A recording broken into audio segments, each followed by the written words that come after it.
Hello, my name is Dr. Katinka Van Der Merwe, and this is the Neurochaos podcast.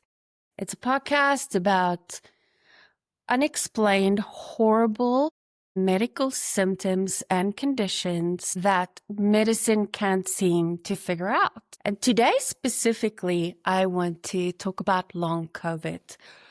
Oh boy, long COVID brings up a lot of emotions in a lot of people. And the reason for that is because I think as a country here in the US, worldwide, it was just such a divisive thing. You know, we argued about vaccines and we argued about whether the virus was real.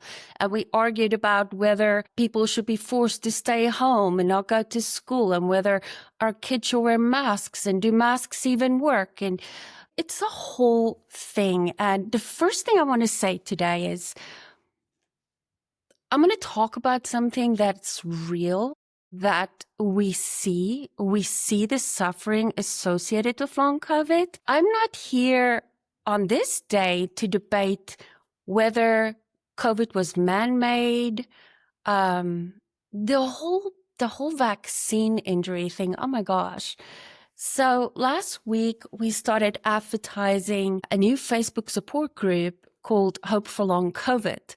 And the reason that we wanted that support group formed is because as a holistic alternative clinic, we are locked out of so many Facebook support groups. We're not the only ones, by the way. If you're holistic, if you don't have a major study to back you up, it doesn't matter how many case studies you have, if those case studies have been published.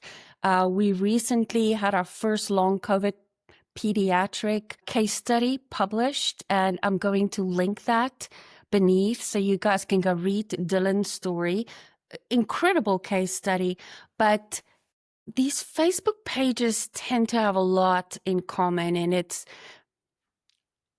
a lot of people want to go on support groups and they just want to complain. And I shouldn't just call it complaining. I mean, they want to feel heard. They want a community of people that understand their suffering. But it can also be toxic because when you go on there and you say, hey, my child went to the Spiro Clinic or, saw a doctor in Wisconsin and got better, or used the supplement and got better, the people managing that page always wants to know, where's the science? And I get protecting your people, but overall, I'm just going to say what I think, which is that a lot of these support groups are cesspools of negativity. And the page I wanted, it doesn't have to be Spiro-centered, but I want people to go on there and talk about what's working for them and share those resources with other people and be told that there is hope, not that, hey, you just have to accept this till science comes out with a medication or something that could help you, because just like complex regional pain syndrome, you're probably going to wait forever. So you guys may know I had a podcast before and I did that for quite some time and it really was getting some traction. It was successful, but the truth is I hated doing it. I hated doing it because it seemed so formal and I didn't feel like I had my real voice. I couldn't really tell people how I feel about things like vaccines. It was just all about sounding professional and not upsetting anyone. I don't know what changed. I guess I'm 51 now, so I'm getting to that age where older people get, where they have their voice and they have their truth and they stand for a minute and they don't care what people think. And I guess I've arrived at that point.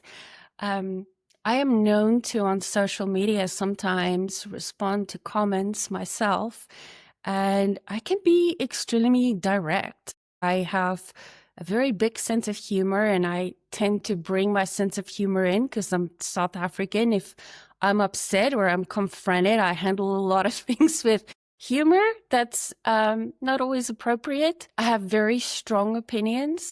I have very fiery opinions about some of the things happening in healthcare.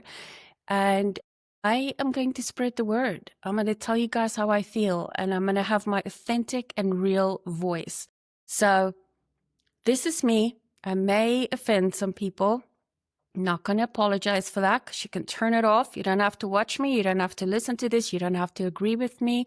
But if you're someone that needs help, I hope that I will be the voice to bring you that help, to come to rescue you in some way, maybe just with a nugget or a supplement or advice. I want to be a life raft for families who are drowning because of long COVID. So, oh boy, last week we posted this ad for our support group. And I didn't expect, a lot of vitriol, but boy, was I wrong. I've printed out some of the comments we got. Now, before I begin, I want to say I didn't get vaccinated for COVID. As a matter of fact, I have not had a single vaccine in my entire life. I told you guys before, my dad's a chiropractor. I have strong and certain reasons for that. My parents had their reasons, and we're going to talk about that in a future episode. We're going to talk about vaccines. Today is not the day for that. I don't want to debate that today. It seems like people think you either have to believe in vaccines or you don't. You either have to believe in COVID or you don't. And it's not that black and white, guys. A lot of people did get COVID. I'm also not going to talk today about whether that was a man-made virus, if people tweaked it, if it was naturally occurring. We're not going to get into any of that. The fact is, whatever long COVID is, it's real. It behaves like a virus, but an especially vicious one. And it affected millions and millions of people in very negative ways. And it has caused long-term suffering for which medicine doesn't have a lot of great answers. So if I post about a kid that suffers from long COVID, I don't need you to spout your vaccine theories, your vitriol, because it has nothing to do with that kid suffering, okay? Who cares how they got sick? At the end of the day, they're very, very ill. Some of these, I say kids, we see a lot of pediatric cases, but adults as well, people in their 20s, 30s, 40s, 50s, got long COVID, and today they're in wheelchairs. They cannot tolerate sounds. They cannot tolerate looking at light. They cannot tolerate hugging their family members. Their entire body feels like it's on fire. They could have feeding tubes. I mean, the endless suffering that some of these patients go through. And then to go online and people just think, oh, just, put some nicotine patches on it. You'll be just fine. I assure you that for some of these patients, nicotine patches is not going to pull them through. It is not enough. Let's delve in. First, our ad was on Facebook and we got crazy comments. I'm going to read you some of these comments, but if you have a kid in the car, you may want to not listen to this podcast right now. I'm going to read it as we received it. So there will be some curse words. I apologize in advance, but we're going to be real. So the first comment was from Anton Ramshaw. This was for our support group page. Now keep in mind, we're not pro-vaccine. We don't give vaccines. It's outside of our scope. All we're doing is holistically rehabilitating the central nervous systems of patients who suffer from long COVID. So without further ado, Anton Ramshaw. LOL, what a joke. How stupid can you possibly be? Long COVID... ... If you claim you have that, it means you're the R word. I won't say that one. And then we've got Christopher Willett. Spiro Clinic, prove COVID exists using scientific method. Let's see it.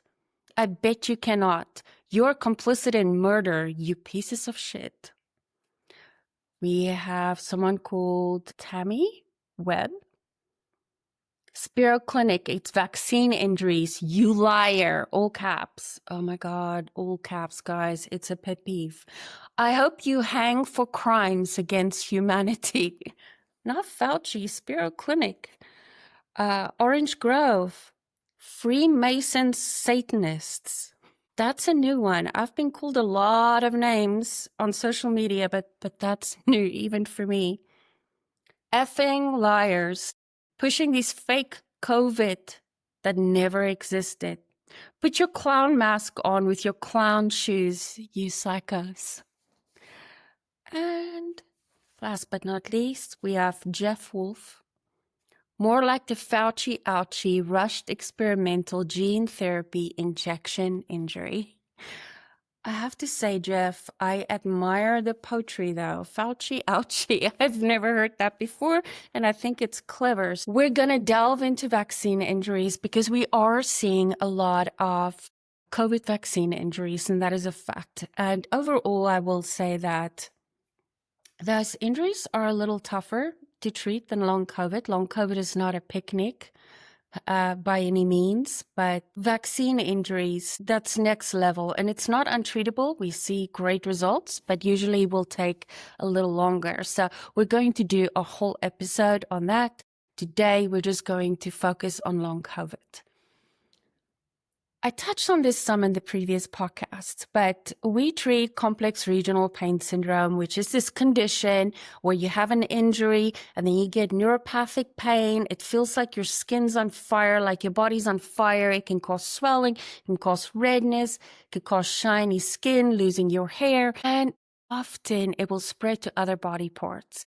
It's this creepy, crazy condition that starts sometimes after the smallest normal trauma, like a fracture or twisting your ankle. What we found through the years, few things.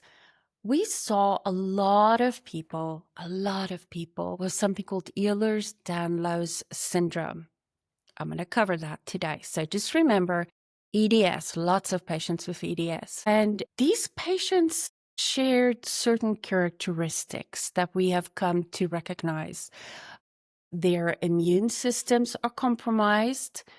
So sadly, what that means is first they go the medical route and they'll go to Cleveland Clinic, and it's just great clinic, right? Not so good when it comes to chronic pain conditions. They would go to Mayo Clinic. They would try everything in the world. And then after they exhausted this medical maze and specialists and doctor to doctor to doctor and telling their story over and over again, they will end up with most often functional medicine practitioners. Now, I'm a big fan of functional medicine. I believe in functional medicine.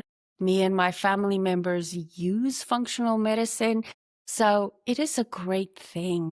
But most functional medicine practitioners will look at the infections these patients have. They tend to have chronic Epstein-Barr infections.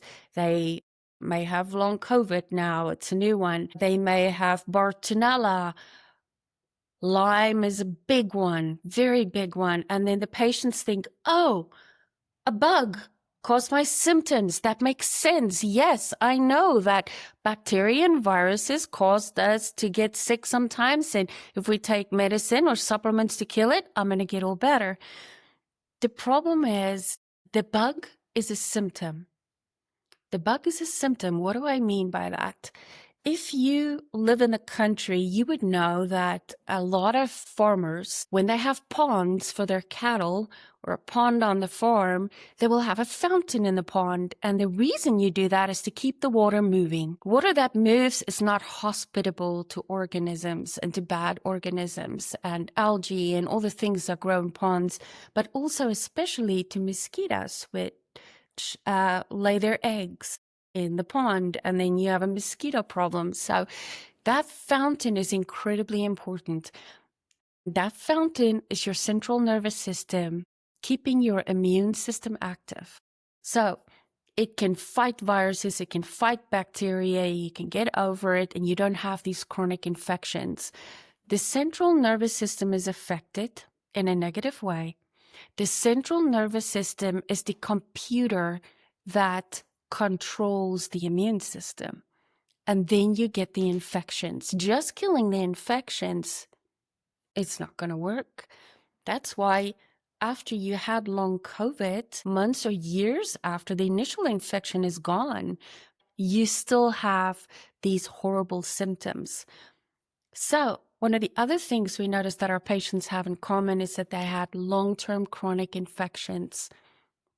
It was not the bottom of the problem, but it was part of it. And what the virus would do, or bacteria, is it would cause inflammation in the GI tract, which is very hospitable to organisms and pathologic organisms. It has all these dark, dirty pockets where things can hide. And then it uses the vagus nerve as one of the nerves, but it can use any of your nerves, we're starting to see, as a ladder to climb up, to reach the brain and to breach the blood-brain barrier, which is this protective gate that your brain has. It's like the major entry to the brain, and you've got guards saying, not coming past. But for some reason, these organisms can breach the blood-brain barrier, and that is why it's so devastating to the brain. We noticed that our patients had these infections, and when we rehabilitated their central nervous systems, even the ones that did not respond to antivirals before, or antibiotics, or anything that would kill these organisms, once we woke up the fountain and restored it, the body can fight the infections. And sure, then give the supplements. It's fantastic, and it's going to move the needle. So I felt like we were optimally primed to treat long COVID, but we didn't yet know it. We were doing our thing, treating complex regional pain syndrome, which is a central sensitization. It's like a glitch in the computer software that causes the nervous system to get these signals that I'm being attacked, I'm on fire, send out all the soldiers, and this inflammatory process that feeds itself like a wildfire, resulting in neuropathic pain. Our first patient, his mom, he was a kiddo. I think he was 14 when he started. His name was Aiden. And Linda contacted us and said, look, we've been everywhere. We've done pediatric long COVID program associated with a major hospital, and it helped some. It certainly made a difference, but my son is still suffering, and we heard about you guys. Do you think you can help? And looking at the mechanism, we thought, yes, we think if we rehabilitate the central nervous system, we can help. So we treated Aiden. Aiden was a famous case. He was in Time magazine. He was one of the most severe pediatric long COVID cases recorded. He had amplified pain syndrome. So meaning, I don't know if you've ever had like a viral infection where your skin hurts so bad to be touched, even light touch. It's like you just felt like you were boiled for a while, and no one can touch you, and you can't touch sheets, and you don't want to wear clothes. Aiden had that, but Aiden had a bunch of other things as well. A lot of these kids that we see are wheelchair bound. They are dependent on feeding tubes, because one of the symptoms of long COVID and complex regional pain syndrome is that the GI tract becomes paralyzed. And so when you eat food, it just makes you nauseous. You're not hungry. Your body cannot move that food along. You can't excrete waste the way you're supposed to. You can't use the bathroom, or you have diarrhea all the time. It's like the whole software is just scrambled. So we told Linda, bring Aiden. Let's see. We're always very honest the first time we treat a new condition, and we said, this is really strong rehabilitation program, and we think we can move the needle. Aiden is still in remission, and we've done several very well-known cases. We've seen a ton of pediatric long COVID cases since. We've seen adults with long COVID. We have people in treatment right now with those conditions. And I know that my hypotheses must be at least somewhat correct, because these people are recovering. It's not easy. It takes a lot, but there are a lot of things you can do. I wrote a pediatric long COVID book called Neurochaos: How Long COVID Rewired the Brains of Our Children. and it's going to be available in February. I'm very excited about that. We're going to go over the basics with long COVID today, but I want to certainly do another episode talking about supplements, testing, things you can do at home, treatments you can do at home, sometimes with the help of a machine or a technology that you can purchase that is a lot less expensive than coming into a program like the one we have here at Spiro, which is really designed for the worst of the worst patients. When you hear about long COVID and you've been blessed enough to not have someone you love affected by it, you're probably just going to think, oh, it's, you get tired and you don't have energy and maybe you have some ringing in your ears or, symptoms that are not that serious, even though they are annoying. But the truth is that it is a horrible, horrible condition. At its worst, it can literally shut a life down. And I believe it can end up costing your life. It's allowed to go on too long. 5 to 10% of all adults that had COVID suffer from long COVID. To give you an idea of the incredible impact, every year, the global economic impact of long COVID is now about $1 trillion US dollars. $1 trillion US dollars. So, for my friends on Facebook, on social media, right now I'm not as concerned with what the virus was. I'm not as concerned with the vaccine portion of it. It's a different and separate problem. We deal with that problem. We'll talk about it. But just now, long COVID is a thing, guys. It's real. We see the human wrecks that it has left behind. I think that the people or individuals responsible for long COVID will have a lot to face one day, a lot to answer to. But for now, I'm most interested in how to reach people that have someone they love that suffer or who are suffering themselves. So there is this scientist called Bruce Lipton. He was a biologic scientist, I believe, and he did research at the University of Wisconsin. This man has taught me so much. And Dr. Lipton, if I never meet you, you're one of my unseen mentors. He always said, and forgive me because I'm paraphrasing, but he said, I was an atheist and I started believing in God, let's say 2:00 in the morning. I don't remember the exact time. It was in the middle of the night while working in my lab. I realized there was an intelligence that runs the body. His research circled around the cell membrane. So the membrane is basically, it's like a grape, the peel around the grape. You have a membrane around the cell, keeping the cell together. Each cell, if you look at it under a microscope and a microscope, you will think that it looks like New York City. I mean, if you ever want to believe in a greater power, call it God, call it innate intelligence, whatever you want, go look the enlarged picture of a single human cell. It is absolutely mind-blowing. Dr. Lipton found that this membrane had cell phone towers. Think of it as cell phone towers. They're like receivers, and those receivers get signals that tells the cells what to do, and that helps with how your DNA is expressed. When there's an insult, chemical, physical, or emotional stress, one of which could be a virus like COVID, it changes your genetic expression and how that material is expressed. More on that.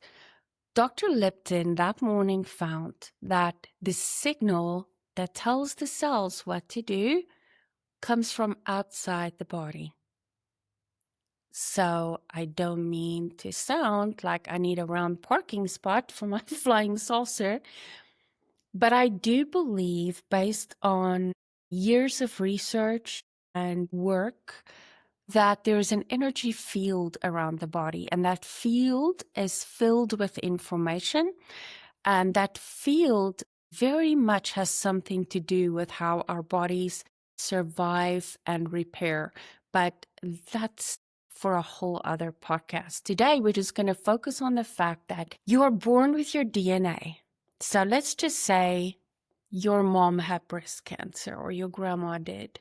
That puts you at a higher risk of cancer. Does it mean that you will for sure develop cancer? No, the answer is not that simple. And that's actually kind of a relief, right? Because if you have a family member that suffered from cancer or other conditions, ALS, you name it, Alzheimer's, you don't want to live feeling like you drew a genetic short straw, and it's just a matter of time before you're going to get the same disease or condition and die. A lot has to do with the interaction between your body and its environment. How does your body interpret its environment?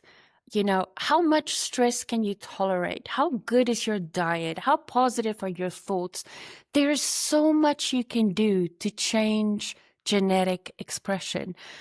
I always tell patients it's like Pandora's box. Yes, you have these bad genes. Buried in your genes somewhere is the possibility of a bad condition developing. But your box has a very big lock on it, and that lock is comprised of anything that's going to make you stress resistant. The more stress you can handle, the thicker the chain, the harder to break that lock and open Pandora's box. And that chain could be the fact that you exercise, that you're older, but you're building muscle, that you eat a very healthy, pure diet with not a lot of processed foods, that you don't take a lot of pharmaceuticals or drugs or anything that can alter your genetic expression. So your DNA sequence is like a library of blueprints.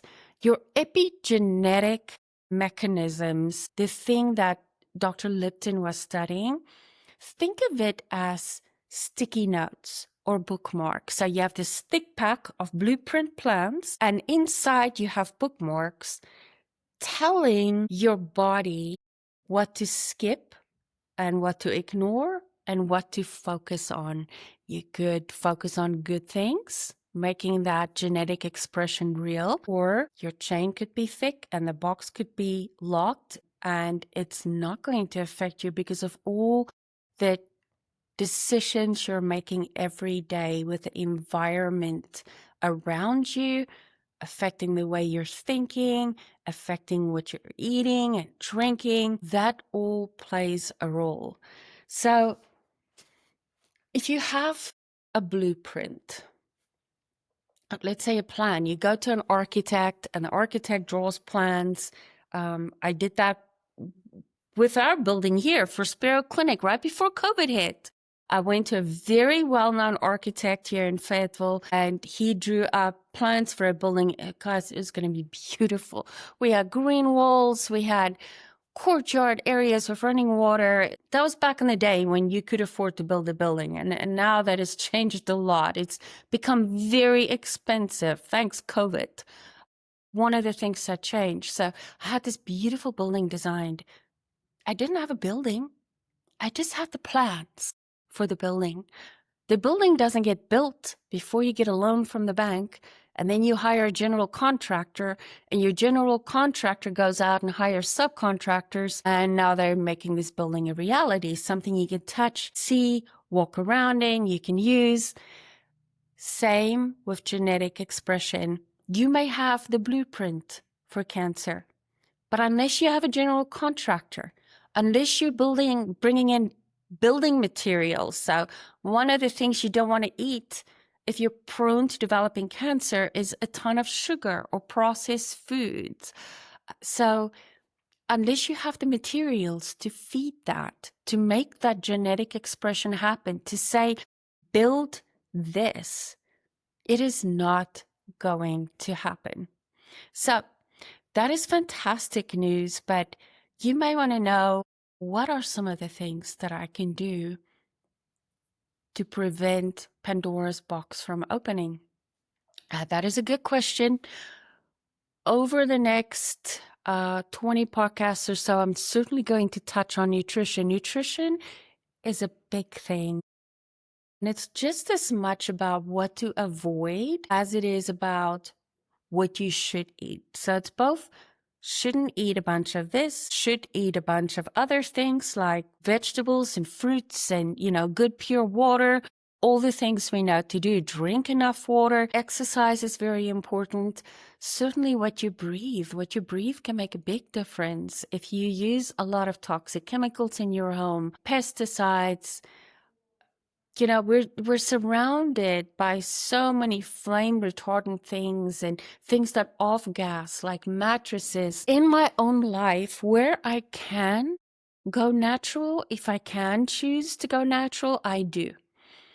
If I can turn my Wi-Fi off, we have a smart home, which I don't love, meaning I can run my entire house off of my iPhone. Turn lights off and on, or music. It's really cool, but I don't think it's healthy for us. So I use a grounding sheet at night that plugs into the wall. I eat healthy foods when I can. Certainly not perfect. I love a good glass of red wine. I love Krispy Kreme donuts. I love all the bad stuff you guys love. I just try to make it a treat and not do it too often. And then I think of the three, the biggest thing we notice is your thoughts, your disposition. I see it kind of as your emotions and what you think every day is just this marinade. And it can be good or it can be bad. It can feed you or it can take away from you. Your brain is just sitting there soaking in this marinade all day. And your central nervous system is where all things originate in the body. It's the foundation of everything.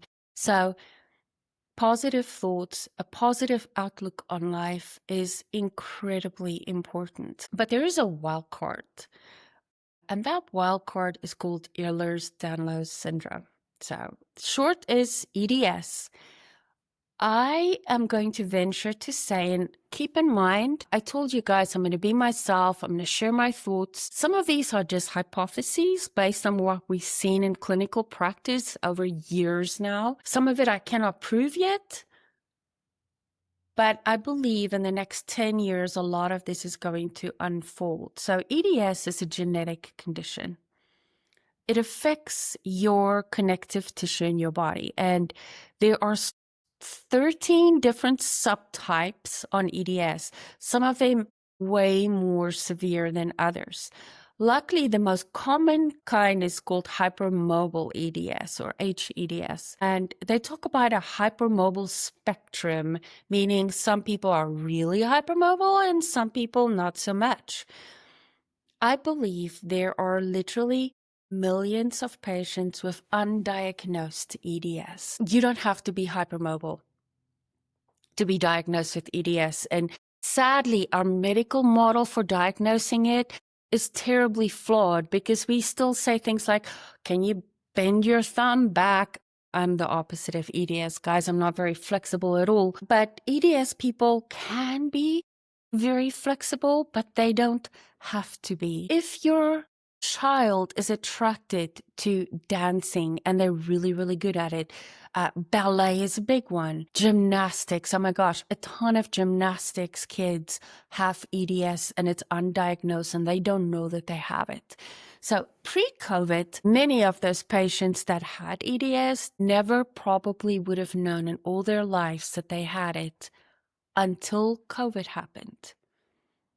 We don't understand why yet, but in the medical community, as we're talking to other doctors, to other practitioners and sharing notes, we're all noticing a very alarming trend that patients who suffer from EDS and they were not symptomatic pre-long COVID now became symptomatic and they were diagnosed with EDS and POTS. POTS is postural orthostatic tachycardia syndrome. And it makes you out of breath. It makes your heartbeat faster.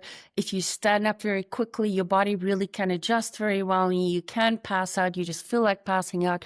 You get lightheaded, short of breath. You're intolerant to exercise of any kind. If you are this sick and then somebody says, well, maybe you should just, stop working out and go for a walk, get some sunshine, move more.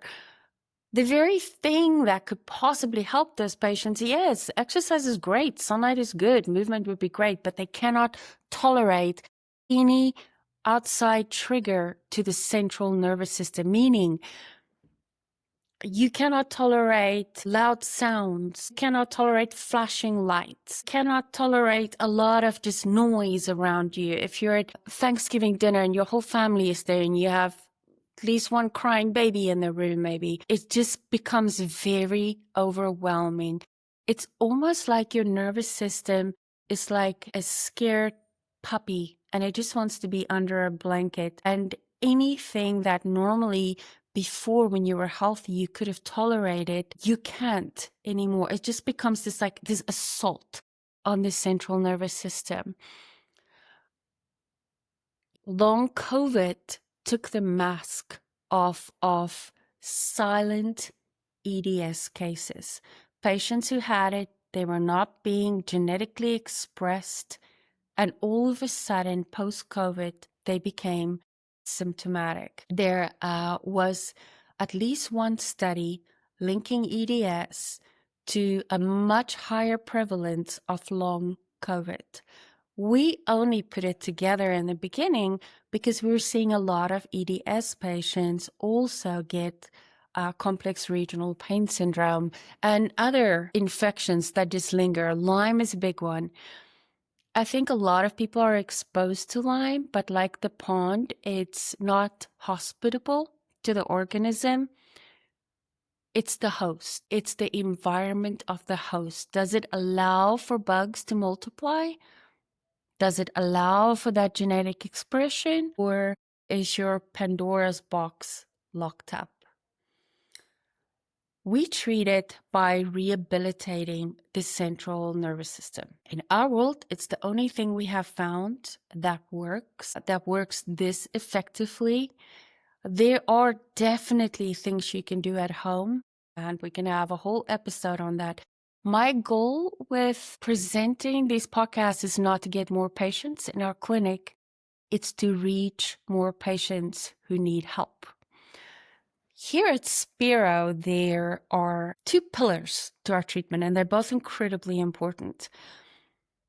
If you take a patient that's neurologically fragile and you start them in a very intense treatment regimens, intense physical therapy and lots of treatments and lots of activity, those patients don't have enough fuel in their tank to survive the treatment. They just can't get through it. They'll crash, their symptoms will get worse, it will get out of control. Yet, and here's the ironic part, these patients are so sick, their central nervous systems are so affected that you have to push them so hard to rehabilitate them. They have to go through such rigorous treatments that you have to push them. So you can't, but you have to. The reason I think our program works is that we figured out this incredibly delicate recipe of calming the central nervous system. So keeping like a wet blanket over a fire so it doesn't get out of control. And on the other hand, pushing. You push the patient and you calm the upset you just caused by pushing the patient. And then you push the patient and you calm. And so we have treatments focused on both. What these patients have in common is severe dysautonomia. What is that? So your autonomic nervous system is your automatic nervous system, meaning every hour of every day, your body has roughly, I think it's 3 trillion things happening inside your body that is helping you to stay alive or breathe, get oxygen to your cells, for your hair to grow, for your nails to grow, for all the vitamins in your food to make it to where they're supposed to be, for your body to make new blood cells, for your body to fight off cancer cells. You name it, the body is doing it. Well, you don't have to sit there and think, oh my God, okay, gotta take a breath. Oxygen, I gotta take another breath. Better keep breathing or I'm gonna die. You just breathe, right? You just breathe because your automatic nervous system is this incredibly intelligent software system that runs your body automatically. And that system is infinitely intelligent. I mean, I ordered Starbucks coffee today to be delivered to my office. That was for the umpteenth time delivered to my house. They send me the picture. I'm like, oh, there it is, my front door, 20 minutes from here, because I can't remember to change the address in Uber Eats. So I cannot be in charge of my autonomic nervous system. I would have been dead many years ago. I cannot remember 3 trillion things every second, but your body does that beautifully until it doesn't, until that software becomes scrambled and it affects your immune system. It affects your central nervous system. It affects how you heal. It affects how you digest food. It affects how your body repairs. It affects pretty much every single thing in your body. And it has been shown that long COVID affects the autonomic nervous system. Once again, I believe it's separate from vaccine injuries. You certainly also could have suffered a vaccine injury because EDS patients are also more prone to vaccine injuries, and there are reasons for that. But it doesn't mean that long COVID doesn't exist, and it doesn't mean that long COVID isn't real, especially if you or someone you love are the ones suffering from it. So I'm incredibly sorry for you guys suffering from that, having to face that political divide and having to fight tens of thousands of people that don't even believe COVID was real or that your condition is real, or they're linking it to vaccines, and it's just messy. It's messy. COVID was messy. It divided our country. I love this country. Oh my gosh, do I love this country. I immigrated here from South Africa and it has been so good to my family. I love Americans. And you guys, if you're in other countries, I know that Americans get a bad rap, but I'm here to tell you that once you're here, when our patients come here from Australia or other countries, the number one thing they'll say is, Americans are so friendly. They're so open-hearted. They're so generous. You know, if there's a crisis anywhere in the world, you're going to see a lot of American money floating to that crisis, not just from our government, but from Americans just donating money. They're so giving. So this was a very strong nation. And, you know, there are other nations like ours. You know, I know that there was a lot of division in New Zealand, in Australia, in Europe about the approach to COVID. And that's unfortunately one of the fallouts. But if you rehabilitate the central nervous system and you take the autonomic nervous system that was offline and get it back online, I know that the human body can recover from long COVID. That is the great news. I can't wait to share more things with you guys, and certainly things you can do at home. But for now, today, this is where I want to leave it. Thank you for listening with me to all the abusive messages. I finally broke down last night and I blocked every single crazy person. And let me tell you, it took like an hour and a half. Facebook, if you're listening, if you could make that blocking process just a tad faster, that would be absolutely amazing, because I just won't tolerate it on my page. But we're going to have our own very supportive, truly supportive support group page for long COVID. We're going to link it underneath. Please join it. If something worked for you, please bring it. We're all ears. Other people who are suffering would love to know about it. Let's pool our resources.